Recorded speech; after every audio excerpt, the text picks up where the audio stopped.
Bienvenue dans le débat. La France connaît aujourd'hui sa journée la plus chaude jamais enregistrée. 58 départements sont placés en vigilance rouge canicule à partir de demain. La ministre des Sports a déjà évoqué 40 décès par noyade depuis le début du week-end. 1800 écoles sont fermées, 8000 autres ont été obligées d'adapter leurs horaires. Les eaux du golfe de Gascogne, mais aussi de la Méditerranée, sont à nouveau en surchauffe et peuvent augmenter les flux d'humidité dans l'atmosphère ou même annihiler la brise de mer. Sébastien Lecornu a annoncé aujourd'hui un renforcement de la mobilisation du système de santé en activant ce qu'on appelle le plan Orsan au niveau 2 sur 4. Alors on va revenir sur les raisons et l'impact de cette canicule. Pourquoi la France n'est-elle pas mieux préparée? Comment faire mieux justement? Va-t-on enfin se réveiller? Eh bien, on va poser ces questions à mes invités. J'ai le plaisir d'avoir à mes côtés colonel Jérôme Boulanger. Bonsoir. Bonsoir. Merci d'être là. Vous êtes porte-parole de la sécurité civile. Bienvenue à vous. Philippe Dobrinski est avec nous. Bonsoir. Drobinski, pardon. Vous êtes climatologue et directeur du laboratoire de météorologie dynamique au CNRS. Merci d'être là. Antoine Denoy est avec nous ce soir. Bonsoir. Vous êtes PDG d'AXA Climat. C'est une branche du groupe AXA dédiée à l'adaptation climatique et environnementale. Bienvenue.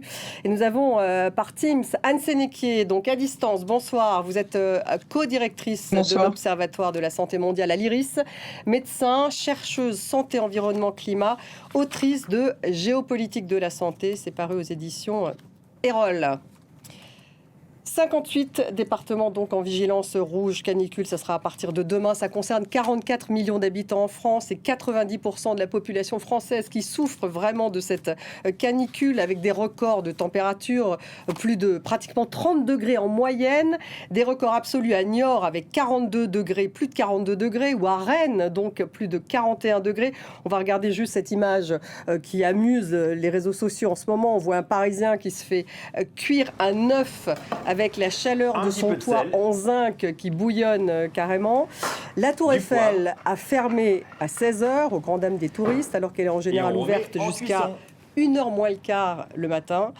Et puis, le Louvre a aussi fermé ses portes à 16h jusqu'à samedi. Donc, ça, c'est pour la sécurité des équipes et des visiteurs. On va écouter Sébastien Lecornu parce qu'un nouveau plan a été mis en place aujourd'hui en France. Le plan Orsan, on l'écoute. On a un épisode, on le sait tous, d'intensité exceptionnelle. On a globalement tous les records, localement ou nationalement, sont en train d'être battus chaque jour ou chaque nuit en matière de température. Le vrai sujet, évidemment, qui doit nous préoccuper, c'est la durée de la crise et de l'événement. On le voit bien, là, on a une incertitude. Donc, Météo France a préparé un certain nombre de modèles. Pour moi, l'enjeu, fort des différentes crises qu'on a déjà eu à gérer, c'est de s'assurer que, évidemment, on ait un plan d'endurance pour l'hôpital. Et c'est en cela que les mesures de précaution doivent être prises. Colonel Boulanger, c'est donc du jamais vu. Vous êtes particulièrement mobilisé aujourd'hui? Oui, mobilisé pour faire de la prévention, pour rappeler les bons gestes aux populations et mobilisé aussi pour intervenir. On remarque en termes opérationnels que le secours à personne progresse sans qu'on soit en tension et sans qu'on soit à un niveau... Quand vous parlez de secours à personne, c'est face à quel risque? Parce que là, on a vu qu'il y a une quarantaine de morts de noyades. Vous parlez de quel risque? Alors, tous les risques, secours à personne, ça englobe bien sûr les prises en charge de malaise urgent, de choses comme cela, mais aussi effectivement les interventions pour noyade. Et puis, les interventions pour feu aussi progressent. On aura peut-être l'occasion d'en parler, mais le risque feu de forêt est vraiment pris au sérieux.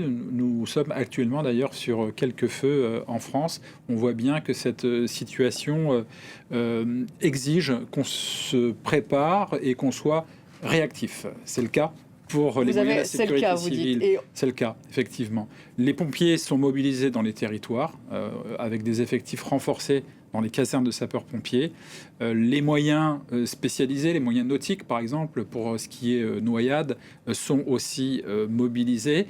Les moyens nationaux de la sécurité civile, les hélicoptères sur une noyade, sur ce qui s'est passé à Berck-sur-Mer, par exemple, hier, où 12 hélitreuillages ont été réalisés par l'hélicoptère de la sécurité civile, ou les Canadair pour feux de forêt, et plus généralement les avions bombardiers d'eau de la sécurité civile. Tout cela est prêt à intervenir. Prêt à intervenir, et pourtant 40 morts de noyade, comment vous l'expliquez? Vous avez une... Et si on améliore encore notre prévention, on aura moins de décès, moins de personnes qui éventuellement engorgeront les urgences, parce que l'enjeu, le Premier ministre l'a rappelé, l'enjeu il est aussi là. Il faut que l'hôpital puisse travailler dans de bonnes conditions, et si effectivement la prévention n'est pas suffisante, eh bien on va devoir faire du curatif. L'est-elle justement cette prévention suffisante? Philippe Drobinski, d'abord, est-ce que c'est le dérèglement climatique? Il y aura de plus en plus de canicules? Ah oui, oui, oui. Alors, si on prend juste les chiffres, hein, il y a eu 50, on est donc dans la 52e canicule depuis 1947, et la moitié se sont déroulées depuis 2010. Et si on regarde ce qui est prévu pour 2050, c'est 5 fois plus de journées de canicule qui sont prévues, et quasiment un tiers de l'année en nuit tropicale sur le pourtour méditerranéen.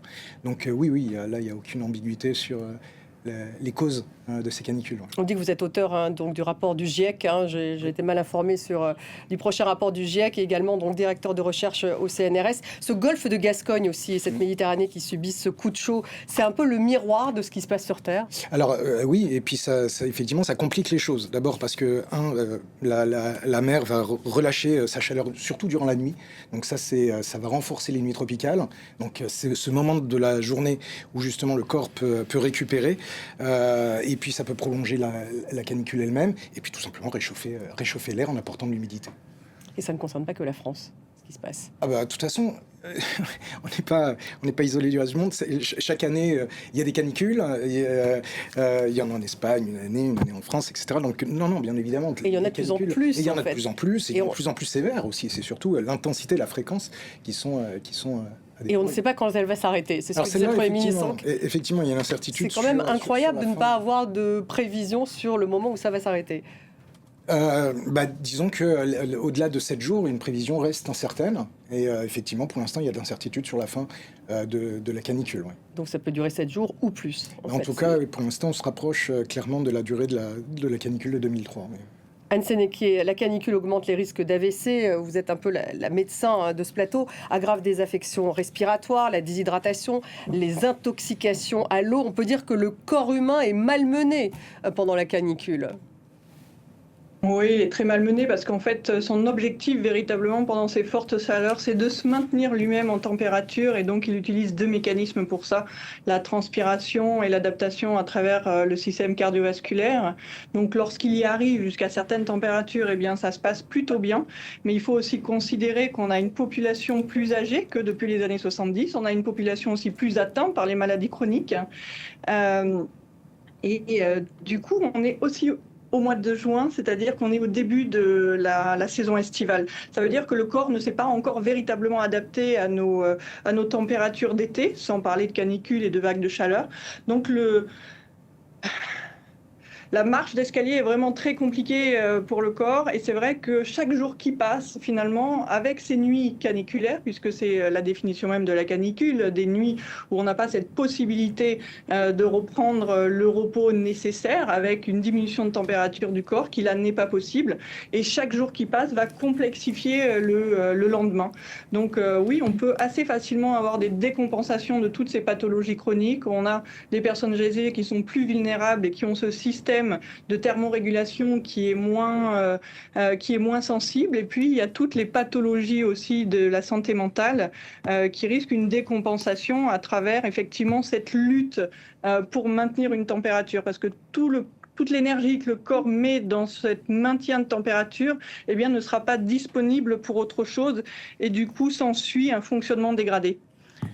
Antoine Denoy, ces canicules pèsent aussi sur l'économie. Le patron du MEDEF, Patrick Martin, dit que la France tourne au ralenti. Votre étude AXA Climat montre que les risques climatiques représentent un coût annuel de 390 milliards de dollars, juste les risques pour les pays à revenus faibles et intermédiaires. Donc tout ça a un coût. Alors bien sûr, et puis c'est pas un coût futur, c'est un coût actuel. Donc il y avait évidemment une addition pour la santé économique. On parlait de la santé individuelle qui est la priorité, mais nos entreprises vont souffrir, nos entreprises souffrent déjà, et tout l'enjeu pour l'assureur, c'est de lever l'alerte. La première occurrence du mot adaptation dans les rapports du GIEC, c'est 2010. L'adaptation, c'est cette... Donc ça fait un moment. Ça fait un moment qu'on en parle et malheureusement les scientifiques ne se trompent pas. Et donc depuis des années, en tout cas chez AXA Climate, nous notre enjeu c'est d'arriver avec des cartes et de montrer ce qui va se passer à 2030-2050 sur les territoires. Et moi le message que j'ai aussi pour les auditrices et les auditeurs qui nous écoutent, et tes spectateurs, c'est d'avoir le chiffre de monsieur pour la répétition des canicules à 2030.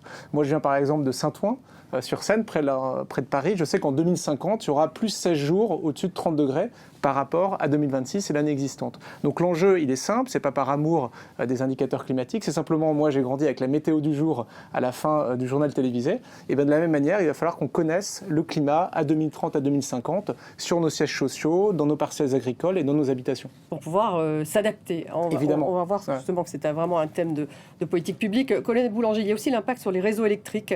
Je ne sais pas si vous pouvez peut-être commenter la centrale nucléaire de Golfech qui a été arrêtée par anticipation d'une montée des températures des eaux de la Garonne. Alors ça, c'est une des conséquences. Il y a aussi la suppression des trains. On a vu le ralentissement du réseau. Les trains annulés, ça aussi, c'est inédit et ça a un impact. C'est vraiment la canicule qui l'explique. Alors tous ces phénomènes, forcément, sont des conséquences de ce que nous vivons. Il faut aussi amener le citoyen à être plus résilient et à s'habituer à vivre dans des conditions qui sont peut-être plus dégradées que le confort dans lequel nous avons l'habitude de vivre. Cette culture de la résilience, la sécurité civile en France la développe, cherche à la développer avec les acteurs locaux, les élus, les préfets, les acteurs économiques aussi. Et je crois que c'est fondamental. Qu'est-ce que vous voulez dire par culture de la résilience ? C'est-à-dire qu'en fait, il faut apprendre à vivre en ayant plus chaud ? Il faut apprendre à vivre avec des phénomènes auxquels on n'est pas habitué, effectivement. Alors là, aujourd'hui, c'est la canicule. Il y a quelques semaines, quelques mois, c'était les inondations. On sait que nous allons être confrontés de plus en plus régulièrement à des phénomènes de ce type, des phénomènes qui sont de plus en plus intenses. Les spécialistes qui sont là peuvent le dire, et qui vont durer dans le temps. Et par conséquent, il faut amener le citoyen à comprendre déjà cela, ouais, à vivre effectivement avec, en s'adaptant le plus possible, en adaptant ses pratiques. Ses pratiques, voilà, ses gestes. Exactement. Et c'est quelque chose qui doit rentrer vraiment dans la sensibilisation, dans l'éducation. Les politiques jeunesse, elles sont importantes aussi pour ça. Et la sécurité civile vraiment accompagne les territoires pour développer cette culture de la sécurité civile ou cette culture de la résilience. La culture de la résilience, Antoine Denoy. La culture de la résilience, c'est aussi la coopération. Il va falloir qu'on apprenne à coopérer. Quand on a des vagues de chaleur, il y a énormément de choses qui peuvent se passer entre les entreprises, les particuliers, et tout ne repose pas, heureusement, sur les épaules de la sécurité civile. Ce qui est très important à dire sur l'adaptation, c'est qu'il y a deux types d'adaptation. Il y a la douce et il y a la dure. La douce, c'est on s'ajuste. On ajuste les horaires, on aménage fondamentalement là où on habite, là où on travaille. Et la dure, c'est qu'il faut changer d'endroit, parce que c'est plus possible ni d'habiter, ni de travailler. C'est difficile à faire concrètement. Alors c'est difficile à faire, surtout quand on s'y prend au dernier moment. Donc tout l'enjeu, c'est d'anticiper, notamment via des politiques publiques, de manière à pouvoir faire en sorte que ce déménagement, cet accompagnement, ce changement de localisation, il se fasse en douceur. Mais vous avez un exemple concret, parce qu'on ne va pas changer de logement, par exemple, juste parce qu'il y a une canicule. Saint-Pierre-et-Miquelon est le premier village à avoir été déplacé en France. Ouais. Donc on a déplacé un village. Et donc toute la journée, nous on accompagne des entreprises qui se posent des questions très concrètes sur leurs usines. Par exemple, le rendement des petits pois dans le nord de la France, je ne sais pas si vous aimez les petits pois, il baisse depuis 5 à 10 ans et ça ne va pas s'arrêter. Et donc quand vous faites de la conserve ou des produits frais autour des petits pois, quand c'est votre métier, eh bien vous n'avez pas d'autre choix que de remonter plus au nord avec des températures qui vont permettre de garder des rendements agricoles adéquats. Donc on parle vraiment de vrais enjeux de localisation et implantation. Philippe Drobinski, vous êtes d'accord avec ça ? L'Europe est le continent qui se réchauffe le plus vite. Comment on l'explique ? En fait, il se réchauffe. Alors, il y a deux raisons. Au nord, c'est parce que nous avons des surfaces glacées qui fondent. Et donc, une surface glacée est vraiment fait comme un miroir et donc renvoie la lumière du soleil vers l'espace et donc évite à l'environnement de se réchauffer. Donc, si ces surfaces fondent, eh ben, elles vont laisser apparaître plus de terre et donc vont absorber davantage les rayons du soleil. Ils vont chauffer davantage. Ça, c'est pour ce qui se passe au nord. Et puis au sud de l'Europe, là, on a une Méditerranée qui est une petite mer qui se réchauffe beaucoup plus vite aussi. Et donc, qui fait qu'effectivement, que ce soit au nord ou au sud, eh bien, on est exposé à davantage de chaleur. Anne Sénéquier, sur les écoles aussi, un mot. 1800 écoles en France fermées, 8000 autres qui ont été obligées d'adapter les horaires. Il y a des convocations au bac qui ont été reportées. On se demande pourquoi on n'est pas mieux préparé dans ces écoles. Est-ce qu'il n'y aurait pas des mesures qu'on aurait déjà dû prendre ? Il y a effectivement des mesures qu'on aurait déjà dû prendre. Il y a des mesures que l'on connaît déjà depuis des années. Malgré le constat que l'on fait ce soir, il faut se rendre compte aussi que la France n'est pas si mauvais élève parce que on a un plan d'adaptation au changement climatique lancé en mars 2025. On a beaucoup de savoir que l'on partage au sein du C40, c'est ce réseau de villes à travers le monde pour justement s'adapter au changement climatique dont Paris a été justement un des fers de lance. Donc on sait beaucoup de choses. Le problème, c'est que en France, eh bien, ce fil d'Ariane, c'est-à-dire cette capacité à penser le bâti, penser le futur pour qu'il soit compatible avec le climat et la météorologie de demain, eh bien, c'est soumis à la volonté politique locale. Et ça, c'est le problème parce que finalement, il y a toujours d'autres urgences. Il y a des municipalités qui ne sont pas intéressées par la thématique. Il y en a qui n'ont pas la capacité financière. Donc, il y a véritablement besoin de connecter tous ces outils que l'on a déjà et ne plus porter ça comme une volonté politique d'un parti ou d'une équipe municipale, mais de véritablement porter, accompagner la population. Parce que tout à l'heure, vous évoquiez justement ces mesures d'adaptation, les gens qui doivent trouver du frais, adapter leur logement, mais on ne peut pas demander aux gens de s'adapter à une France à plus 4 degrés à 2100 s'ils ne sont pas accompagnés et si on ne crée pas des villes et un bâti qui va considérer aussi le confort thermique chaud. Parce que je rappelle qu'on parlait beaucoup de primes Rénov' cet hiver. Il y a deux seuls items qui concernent le confort estival dans cette prime Rénov'. Et elles sont accessibles seulement si vous faites une rénovation globale. Donc si vous voulez seulement rajouter des volets, mettre des ventilateurs de plafond, parce que ce sont les seuls items qu'il y a, eh bien ce n'est pas possible. Donc il faut véritablement construire une culture de l'isolation à la chaleur parce que on l'a constaté, ça n'est plus une canicule du siècle ou même de l'année, on en a plusieurs dans l'année et on a besoin aujourd'hui, au vu des conséquences, qu'elles soient sanitaires, qu'elles soient économiques, mais qu'elles soient aussi environnementales et globales, finalement, cette nécessité aujourd'hui d'avancer en rang organisé. Philippe Drowinski, vous vouliez rebondir là-dessus ? Oui, en fait, depuis 2003, on a fait des progrès quand même sur mais la culture de la gestion du risque.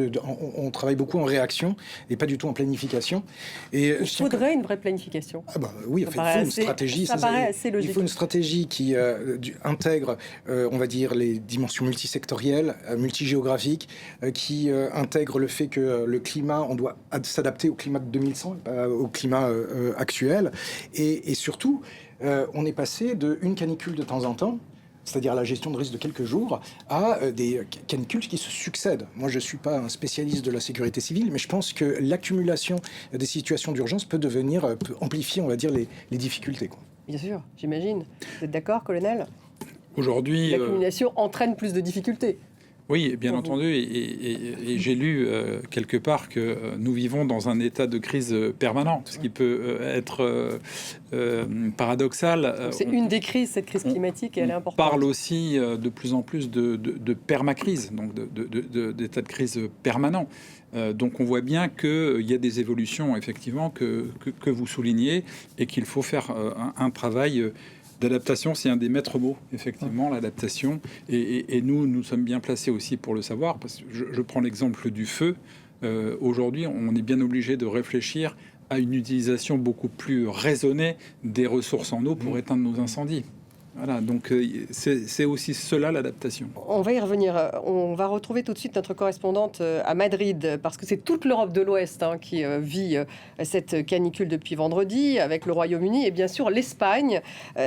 On va vous retrouver. Vous êtes avec nous, Maud Petit-Jovet, donc à Madrid, la canicule, 40 degrés à Madrid, il me semble. C'est ça, 40 degrés à Cordoue aussi. Comment gère-t-on la canicule en Espagne ? Est-ce que l'Espagne gère mieux la chaleur que la France ? Oui, vous le disiez, ici aussi les températures sont élevées, elles dépassent les 40 degrés dans plusieurs villes et on est en plein cœur de la première vague de chaleur de l'été ici en Espagne. Elle a débuté samedi dernier, jusqu'à 44 degrés à Cordoue au sud de l'Espagne, 40 degrés en Cantabrie au nord de l'Espagne, ce qui est beaucoup plus rare. Et alors l'Espagne met en place des solutions concrètes pour combattre la chaleur et ce depuis plusieurs années maintenant. Par exemple, la journée continue. 50% des entreprises ici proposent cela à leurs employés. L'idée, c'est que les employés puissent commencer plus tôt pour finir plus tôt, rentrer plus tôt chez eux et éviter les heures les plus chaudes de la journée.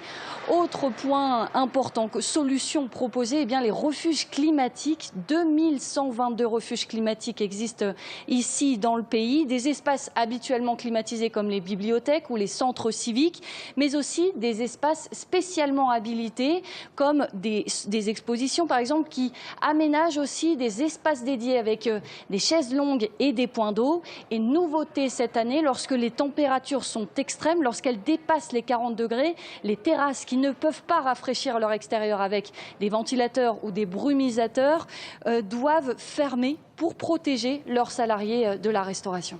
Et puis il y a ce fameux congé climatique demandé par Marine Tondelier. Il existe déjà en Espagne.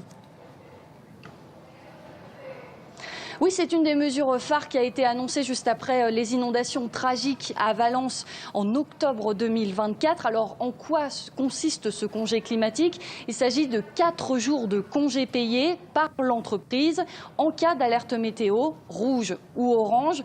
Un congé climatique qui est applicable aussi aux vagues de chaleur. Cette mesure est presque unique au monde. Seul le Canada a un système similaire. Mais seulement voilà, 1 an et demi après son instauration, la mise en place de ce congé climatique, ce congé reste encore très méconnu. On a demandé ce matin aux Espagnols dans les rues et la plupart ne connaissaient pas ce congé climatique de 4 jours. Nous avons demandé au ministère du Travail quelles étaient les données, leurs chiffres, mais les données, disent-ils, appartiennent aux entreprises. Pour le ministère du Travail, l'important est d'avoir été pionnier en instaurant ce congé climatique de 4 jours, l'une des législations les plus avancées au monde selon eux. Alors, les employeurs sont-ils frileux ou s'agit-il simplement d'un manque de communication de l'État espagnol? Merci Maudin, donc en direct de Madrid. Une réaction peut-être, Philippe Drobinski, à ces mesures en Espagne, vous pensez que c'est plutôt d'ordre symbolique ou c'est un... Non, moi je suis adepte, je ne sais pas si je suis un adepte, c'est comme tout, il faut l'expérimenter pour bien comprendre, mais le côté de refuge climatique me plaît bien parce que d'abord, on voit bien qu'on ne va pas installer probablement des clims partout, peut-être qu'il est... Alors justement, on va revenir sur la clim, parce que c'est vraiment le débat français. Très bien, je sais, alors ça c'est un petit peu ubuesque quand même, mais en gros, oui, le fait d'abord d'avoir des lieux qui soient effectivement des endroits où on puisse se récupérer me semble tout à fait louable, et surtout de pouvoir enfin recréer finalement du lien social à travers ces événements climatiques. C'est quand même une agression que l'on partage, et je pense que ce sont vraiment des lieux de socialisation où on peut remettre un petit peu de lien social à travers... Refuge climatique, donc ça c'est vraiment en Espagne, pas du tout en France pour l'instant. Nous on a les cinémas, c'est très bien, ça aussi les cinémas, c'est de bons refuges climatiques, mais je pense qu'on peut instaurer ça de façon beaucoup plus systématique. Ça dépend de la programmation. Oui, ça dépend. Ce que font bien les Espagnols, c'est vraiment la gestion de l'eau, parce que ce dont on ne parle pas et qui est l'éléphant dans la pièce, derrière les vagues de chaleur, il y a la gestion de l'eau. Et les Espagnols, ils recyclent et réutilisent à peu près 15% de l'eau, ce qu'on appelle de l'eau réutilisée. En France, on n'est même pas à 1%. Et donc, tout se joue. Et donc, on a vraiment des progrès à faire, évidemment, sur la gestion de l'eau, la rareté de l'eau, et qu'est-ce qu'on fait dans un territoire qui manque d'eau. Ça, les Espagnols ont beaucoup plus d'avance. Boulanger. Moi, je voulais rebondir sur la notion de mutualisation et la notion de lien social. En pareil cas, les Français montrent quand même une chose, c'est qu'en cas de crise, ils sont solidaires. Et je crois que... Vous êtes très positif, vous. Il faut l'être. Alors, ils sont solidaires, vraiment, les Français, en cas de canicule? Mais la solidarité, vous savez, c'est faire attention à son entourage, faire attention à la petite mamie qui vit seule, le petit papy.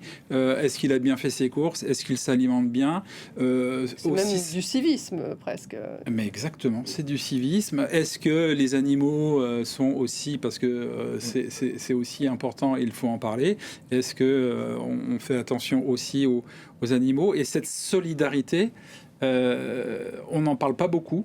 mais elle est importante. Les bénévoles, par exemple, des associations agréées de sécurité civile qui parcourent les rues des grandes villes pour apporter aux sans domicile fixe ou des personnes dans des situations de besoin des brumisateurs, des ventilateurs, un peu d'eau, un peu de nourriture, voire un logement qui est proposé par certaines communes ou des lieux effectivement rafraîchis, bien c'est aussi cela, la solidarité, et je pense qu'il faut en parler. Anne Sénéquier, vous voulez réagir peut-être sur ces réformes espagnoles? L'Espagne fait beaucoup de choses et effectivement, elles sont très dans la transversalité justement du secteur urbain, de la vulnérabilité climatique, et Madrid a justement croisé ses cartes entre les cartes d'îlots de chaleur et les études de vulnérabilité urbanistique, et plutôt que d'aller apporter justement des îlots de chaleur dans les zones les plus chaudes, ils sont allés faire ce recoupement pour voir finalement quel quartier était le plus vulnérable au niveau sanitaire, parce que les quartiers plus chauds parfois peuvent être aussi les quartiers où on a des zones résidentielles bien avec des climatisations, alors qu'à côté, avec 1 degré de moins, finalement, on a toute une zone de population plus vulnérable. Et c'est justement dans ce quartier-là qu'il va falloir agir. Et ce que fait Barcelone, pour le coup, là, c'est méga blocs, puisqu'on a quand même une partie de la ville qui est zone quadrillée perpendiculaire, où ils ont interdit la circulation automobile à l'intérieur de ces blocs, où la nature, finalement, où on a pu revégétaliser énormément d'espace et désimperméabiliser. Et du coup, plutôt que d'être dans un îlot, dans un oasis de fraîcheur, on est plutôt sur des corridors de fraîcheur.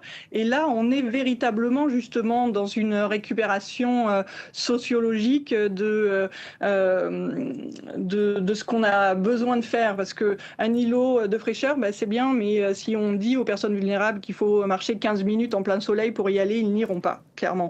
Donc on a besoin de ces corridors de fraîcheur. C'est quelque chose qui est fait aussi à Medellín, en Colombie, où eux ont véritablement tracé dans la ville tout entière ces corridors, et qui va casser, justement, fragmenter cet îlot de chaleur. Ce qui est intéressant, et ce qu'on voyait aussi dans votre reportage, c'est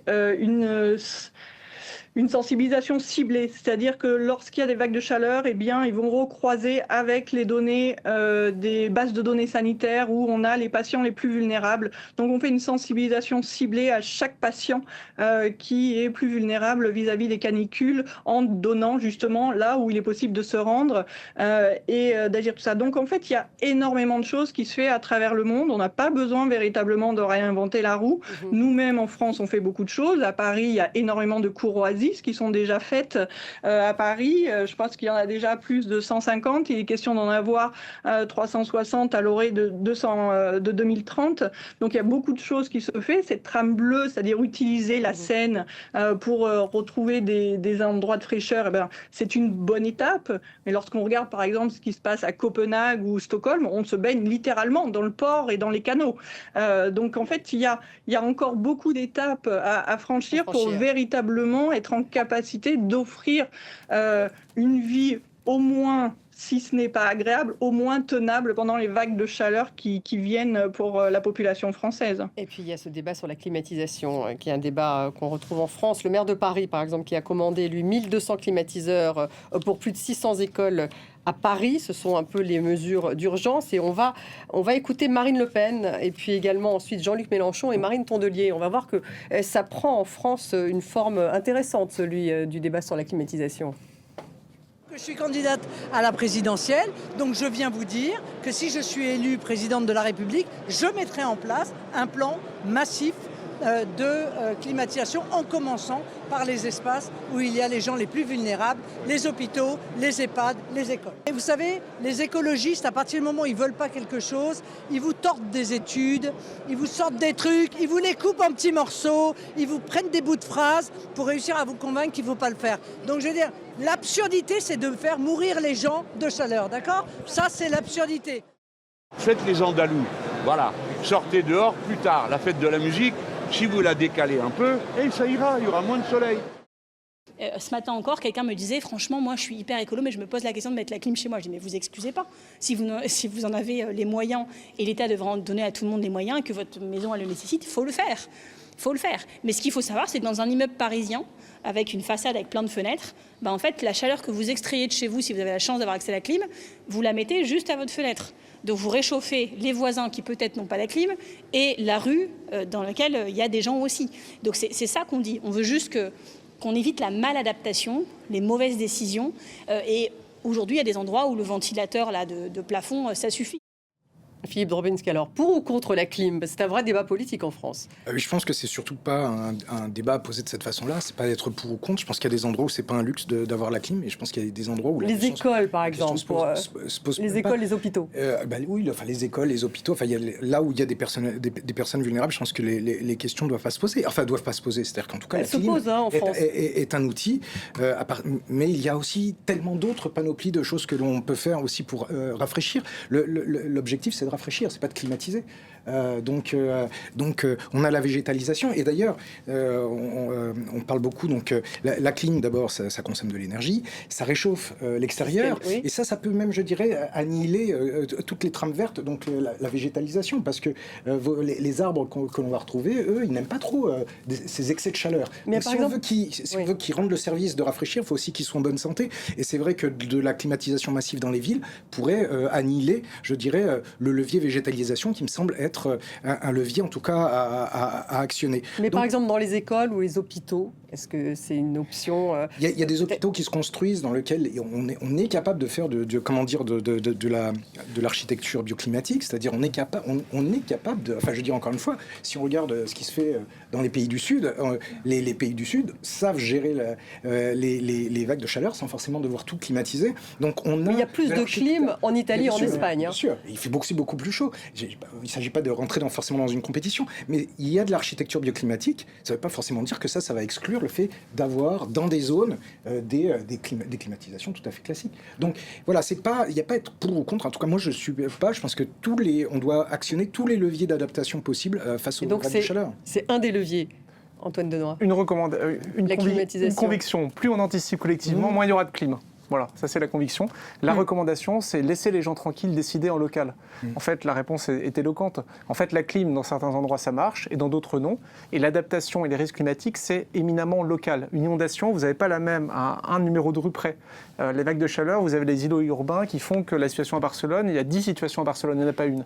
Et donc, quand on pourra éviter d'avoir des débats nationaux, quand on pourra éviter d'avoir ces débats caricaturaux de concepts, eh bien, on pourra se préoccuper de l'essentiel, on va y revenir, j'espère, d'investir de l'argent pour permettre aux gens en local de prendre les bonnes décisions. Colonel Boulanger, vous avez votre avis sur la clim? Alors, vous avez un avis? J'ai pas forcément d'avis sur la clim, mais par contre, je m'inscris dans ce qui vient d'être dit sur le côté local des choses, parce que effectivement, c'est valable pour la prévention également, c'est valable pour la gestion de crise également. Là, nous avons vu que le gouvernement a demandé l'application d'un autre plan, c'est pas Orsan, c'est le plan Orsec, vague de chaleur, organisation de la réponse de la sécurité civile en cas de vague de chaleur pour tous les départements classés en canicule rouge. C'est au niveau du préfet, avec les maires, avec les élus locaux, avec les services de l'État, les services de secours, les services de santé, de gérer. Donc, ces politiques aussi bien de prévention que de gestion de crise, c'est au niveau local aussi qu'il faut trouver on a l'impression, pardonnez-moi, mais solutions les plus adaptées à la réalité finalement. Les écoles, dire aux enfants de rester chez eux, d'abord, c'est pas du tout sûr que chez eux, ils soient plus au frais qu'à l'école. Donc,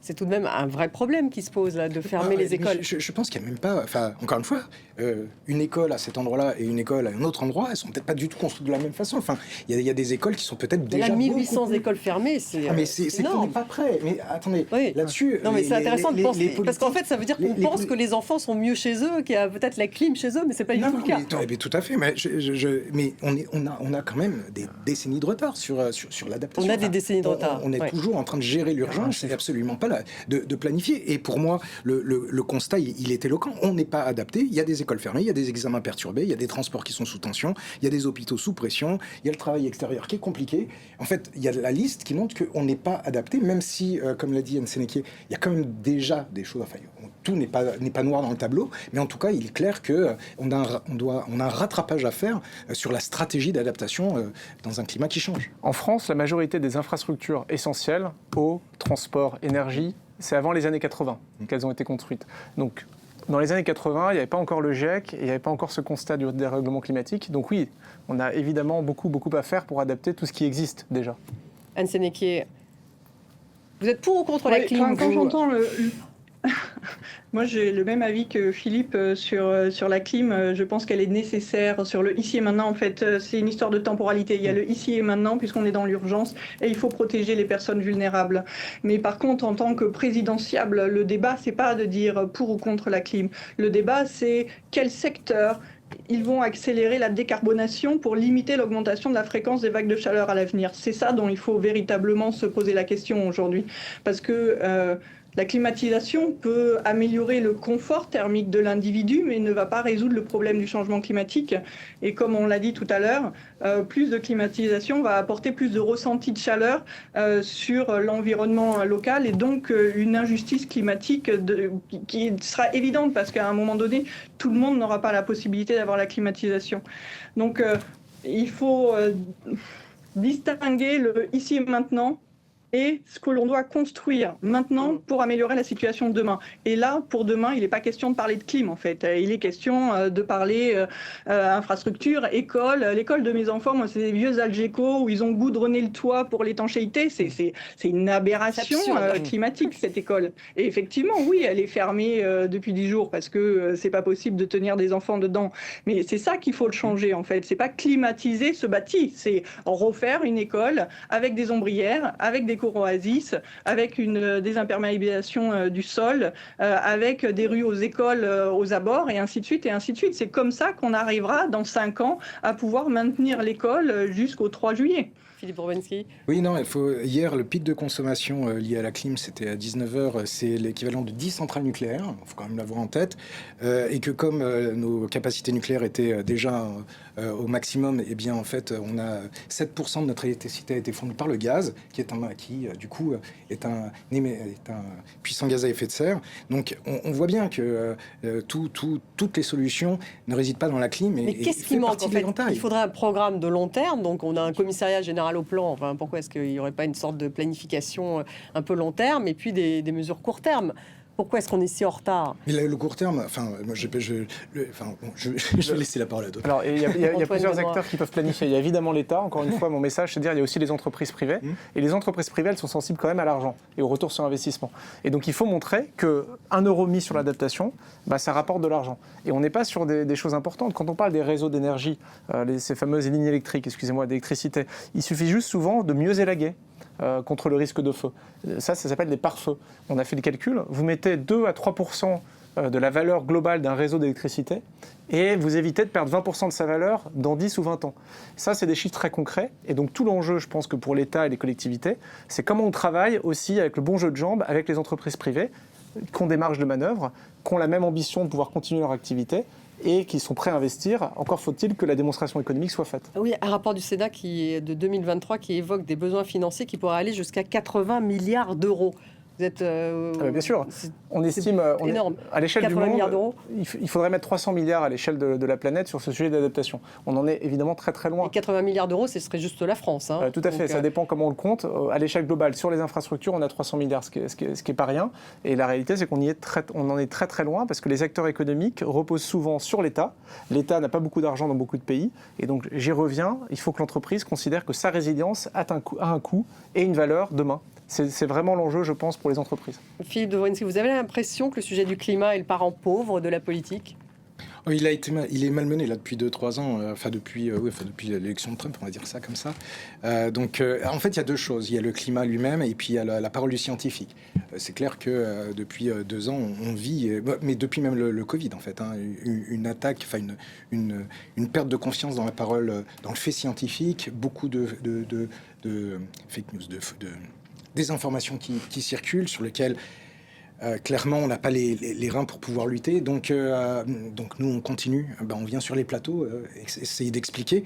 Mais il est clair qu'à la fois la parole scientifique et après les enjeux climatiques, ces dernières années ont été relégués un petit peu en arrière-plan. Ouais. Vous êtes d'accord, Anne Sénéquier ?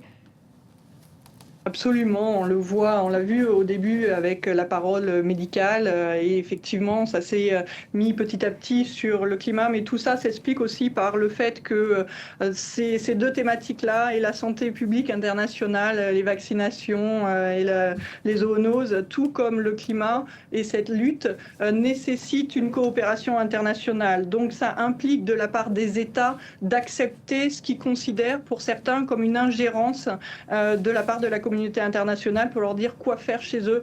Et ça, véritablement, c'est des leviers qu'utilisent énormément, que ça a été Jair Bolsonaro, que ça soit Monsieur Trump, que tous les partis centrés très extrémistes ont cette capacité à justement tacler la science de toutes les manières possibles, parce que ça permet justement d'identifier un coupable alors qu'il y a une problématique intérieure. Et du coup, on ne parle pas de cette problématique intérieure, on va désigner le coupable à l'extérieur et c'est très pratique et très basique quand même comme géopolitique. Colonel Boulanger, il y a une campagne présidentielle là, qui va s'ouvrir, ça devrait être un peu au cœur de la campagne, vous pensez, ce sujet ? La résilience, forcément, je reviens là-dessus parce que on en parle à demi-mot, mais il faut s'adapter, c'est un mot-clé aussi. Vous l'avez exprimé à votre niveau de votre manière, les uns et les autres. Nous aussi, bien entendu, c'est ce discours qu'on tient. Le changement climatique, pour nous, c'est quelque chose de concret quand on lutte contre des inondations, quand on va secourir des personnes sur des inondations, sur des feux de forêt. Sur des malaises qui sont faits sur des périodes de canicule, on voit bien qu'il faut s'adapter, qu'il y a sans doute des choses à changer. Et nous, à l'intérieur de notre corporation, eh bien, on fait en sorte aussi de faire évoluer les choses. Merci beaucoup d'avoir participé à cette émission. Colonel Boulanger, Philippe Drobinski, Antoine Denoy, merci. Anne Sénéquier, merci de nous avoir suivis sur France 24 et on se retrouve demain.